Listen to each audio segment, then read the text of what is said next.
Hi, my name's Ernst Wilhelm, and I'm going to talk to you about myths and secrets of Vedic astrology. Today I want to talk about something that's really unique to Hindu astrology, or to the astrology preserved in India, that I call female relationship capacity.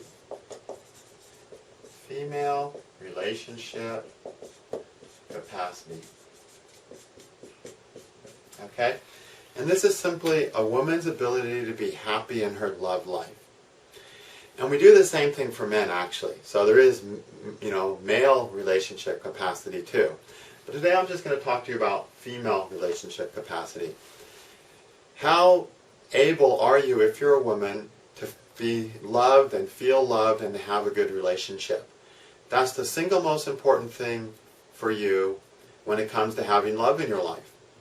Most people, when they look towards astrology and relationships, they jump right to compatibility. They try to find someone they're compatible with. Well, compatibility is second to personality. Compatibility is second, rather, to capacity. Your ability to feel loved and cared for in a relationship, and your ability to be happy in a relationship. If a person doesn't have that ability, whether they're male or female, they're not going to be happy with the most compatible person. Whereas a person who really has that to 100%, they can have a good relationship with a totally incompatible person. But it won't be the best relationship, But after capacity, that's when we need to look at compatibility. Compatibility is the starting, is the starting point in understanding why things are not working in our relationships. If you've got some indications in your chart that show your capacity for relationships is diminished, the type of things that will happen is that you'll consistently fall in love with the wrong men, either men who disappoint you, or men who aren't strong enough, or who frustrate you, or don't bond to you. If you've had any of those things happen, or if you've ever gotten into a relationship where you end up having to tell the man everything to do, you have to tell him more than he needs to be told, he should have to be told. If any of those things have happened, it's simply because there's something going on with your female relationship capacity that's throwing you off track. And actually, sometimes it'll actually cause you to be attracted only to Mr. Wrong. So when the right guy's there, you won't be attracted to him. Instead, you'll be attracted to someone who's going to guarantee to treat you in a way that ends up being disappointing and hurtful.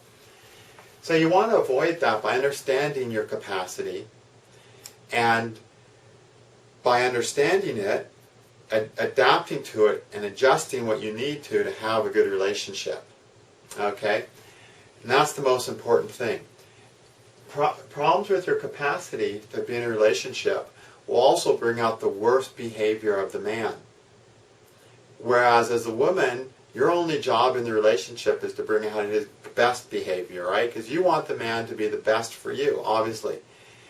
And you can do that. You can bring out his best behavior the right way if you have female relationship capacity. If you don't, you're actually going to bring out his worst behavior and cause part of the disappointment that you have in him because you're bringing out his worst. So you have to behave in a way that brings out the man's best. He has to do the same thing for you too. The man has to behave in such a way that puts you in your best position too. But we're not talking about male capacity right now. We'll do that later. Okay? So you want to bring out what's best in the man, and you want to be attracted to men that are worth your time. That's the foundation of having a good relationship. And for that, your female capacity has to be good. If you're not having luck, if you've had a string of bad luck in any of those areas, it's simply because there's a planet or planets that's throwing your female relationship capacity out of tune. Now, what is female relationship capacity? Well, in a relationship, we have a male, which I'm going to draw as a plus sign, because men are positively polar energized, and a woman, which I'm going to draw as a negative sign, because women are more receptive, negatively charged individuals. Now, all of us as people have a male and female half to our psyche. So I'm male, so I have a male side, and I have a female side. If you're a woman, you've got a male side and a female side. Now, in a relationship, the man is happy when he connects to the woman through his male side, and the woman is going to be happy if she connects to the man through her female side. If she connects to the man through her male side, then the male can connect to her through his male side, which means they'll have lots of fighting. Because when you take a positive and a positive, you got the male who's positive, and the woman who's connecting to the man through her male side, so connecting to her positively, then we have two positives. That's like a short circuit. That's like boom, and you get an explosion of energy and sparks. You don't want that. But if the woman connects to the man from her feminine side, her negative side, we have a positive and negative. Now we can have a flow of energy. However, as a woman, you might be operating as a negative pole, trying to connect to a man from a feminine point with your feminine side, but the man may have male capacity issues, and he may be trying to connect to you through his feminine side too. And then what happens? Nothing. Two negatives, no spark, nothing happens. That's the guy you see across the room, you smile, you meet his eyes, you show that you're interested, and he walks away. You know, he doesn't have enough balls to come over and talk to you, even though you've let him know that you think he's attractive or a possibility. So, even if you approach things on a negative side with a negative male, negative charged male, you won't have energy. So this is what you want, this ideal. If your female relationship capacity is good, you'll attract a real man into your life, which is a man that will be thoughtful, will plan for the future, and will be considerate of your feelings. Okay? That's what a real man does. Men who are not real won't care about your feelings more than his. They'll be narcissistic. They won't plan for the future. They're happy to get things from you for free. And they won't find any happiness in taking care of you. You know, not that you need to be taken care of. It's just a real man enjoys taking care of you. It gives him something that he feels is valuable to do, even if you don't need it. Okay, so it's not like he's looking for you to just be a useless person that needs to be taken care of. He wants you to be a great, capable person, but then he just wants to take care of you as a demonstration of love. So those are the things a real man will do. But to get a real man, you have to have to meet him from your feminine side. If there's a blemish to your female relationship capacity, it basically means there's a blemish or hardship on your feminine side, and so it could be easier to relate to the man from your masculine side. And at that point, you have two options: chasing a man around who's never going to be strong enough and steady enough and thinking of the future enough to really satisfy you, and therefore you'll be frustrated with them, or you'll have a lot of conflict. Either way, you're not going to have a good relationship. If you want to be loved and cherished, you have to understand your female relationship capacity and approach a man from that end, so that the parts of each of you that most need to be fulfilled through another person can be fulfilled. Once that foundation is there in a good relationship, people, because like I said, a male is male and female, and a woman has a masculine side too. In a good relationship, people get all those involved, but there has to be this foundation of love and respect, and that happens when a woman has female relationship capacity is good, and when the man's capacity is also good. Because then they meet man to woman, and then they can flow together, okay, and be happy together.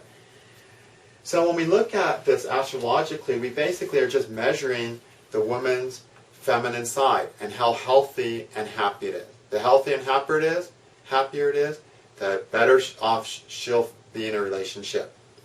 And the better she'll attract the right man. The more she doesn't love herself, the more she feels bad about herself, the more she feels she has to prove herself, the more trouble she's going to bring into her romantic and love life. So how do we do this? Well, we look at the feminine things. We study the moon, which is the planet of the feminine half of our psyche. And we see what planets are influencing it. Then we study the fourth house, from both the moon and the ascendant. That's the house of the heart. And the heart is the seat of emotions, and the female energy is emotionally centered energy. So we have to see how, what's in the heart. Is the heart open to love, or is it closed to love? It's just that simple. Then we look at the moon, and then we look at the ascendant, which is a person's behavior. Is the person behaving in a more feminine way or a more masculine way naturally? This is the least important. The most important is the moon and the fourth house, the house of heart. Those are really the most important things to seeing if a woman is going to have, or if you're going to have your heart open and be receptive to love when it finds you, or if you're always going to attract and be attracted to the kind of love that ends up being disappointing. Now, if you're listening to this video, you probably have some difficulties with your relationship capacity. Otherwise, you wouldn't need to bother listening to this. You wouldn't be interested. And it's normal for there to be, one planet causing trouble. It's kind of the average. There's almost always a culprit in there. You're hard to see a chart where everything is just showing 100% nice stuff on these factors. There's always something prodding a person, and making us have to struggle for happiness. So when you understand your relationship capacity and how it explained to you properly, you're also going to understand why you're doing it, what certain behaviors, and why they're not working in your love life, even though you think they are. And then you can, increase and improve your capacity, which basically means make the growth to having a good relationship. I teach these principles in my relationship compatibility course. And you can get that course at Vedic-astrology.net. Okay? It's a relatively simple course, especially this relationship capacity stuff. It's really easy. You can learn how to do it in a few minutes. And then you have to understand it, of course. But it's a simple technique that even a beginner in astrology can learn. If you're not into studying astrology, but you want to benefit from astrology, I have a female relationship capacity computer-generated report it's, I think, about a 7-page report on average that analyzes all these factors I briefly talked about and, talks about the issues basically you have that could be pushing your love life away, and also the good things you have that are making the man want to be with you, the things that make the man want to love you or be in love with you. So it talks about both your strengths and weaknesses, where you're capable and where you're incapable.